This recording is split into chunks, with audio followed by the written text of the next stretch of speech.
So my name is Pip Franson-Walters. I'm the head of product for Prime Services in EMEA at Barclays. What is the role of the executing broker and where does it sit in the trade lifecycle? So earlier you've heard about how you might come to the decision as to what you want to do. You're then going to come to the part of the trade lifecycle where we talk about how do you actually go about doing it. So the role of the executing broker is to offer clients access to liquidity, access to markets, also to give them access to technologies and trading algorithms. Where it sits in the life cycle is a client will have already decided what they want to do. They already know the trade, they've already gone through the trade ideas. They come to the executing broker and discuss with them how to execute that trade. Some clients may have already identified a liquidity provider. In that instance, they may not use an executing broker. They may go directly through a third-party venue tool, but otherwise they would come to the executing broker for execution services. Why can't a trader just hit a button and execute a trade? Well, some of our clients do actually have order management and execution management systems. They do have execution algos. Again, it comes back to, do they have that market access? Do they have access to different venues, different forms of liquidity? So how might you choose your executing broker?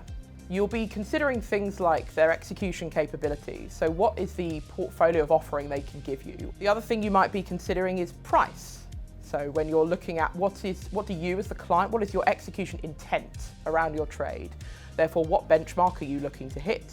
What is your price? All of those types of things. You'll also be thinking about overall technology and platform. So I've already referred to execution algos, but you'll be looking at your executing brokers sort of platform latency, platform resilience, platform scalability, those types of things. You'll also be considering best execution.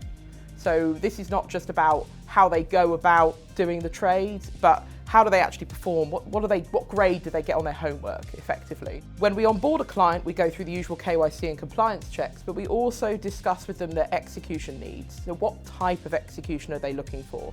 From the high touch to the low touch.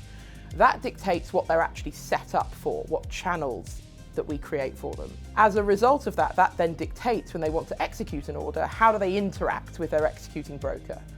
If it's your high touch single stock, they'll be calling up their executing broker directly, they'll be having a conversation with them, they'll be discussing the type of trade the client wants to do, whether they want to do it on risk or not, etc. The other end of the spectrum, the client is just sending orders in to the trading algorithms. Those are coming in automatically and the algorithm is using its smart router to route those out to various different venues. It understands the liquidity across those venues and it looks to execute across a wide portfolio. It's all about appropriateness for the client. So they'll be set up, as I said, for either the high touch, low touch or something in between. Then when it comes to actually trading on the day, the client will send in those orders and depending on the channel that they're using, those will then flow down to the different venues. Once you've actually sent the orders through to the executing broker alongside the client then has responsibilities around reporting the trade details back to their counterparty. They also need to monitor the trade for settlement. They also need to make sure that if a trade is failing, that the executing broker works with the counterparty to ensure that failed trade is resolved. Also need to send trade information to the street side, so to the clearing houses or to the other brokers if you're like a prime broker, etc. And then finally, we might also have regulatory, or we will have regulatory reporting requirements. So the executing broker also has to report to the regulator. In the trade life cycle, at what point does the executing broker's role finish in the life cycle of the trade? So if we recap the trade steps, we've already covered the execution part, we've covered the settlement component, we've covered reporting to the street side, reporting to the regulator, handling with failed trades, we've sent confirmation back to the client, then we've kind of performed our piece. We will produce post-trade analytics or sort of cost analysis, and that comes back to the point of marking the homework. That gives the client that line of sight to how well did we do the job? Did you hit them on those benchmarks? Part of the executing broker's role is to ensure the settlement of the trade.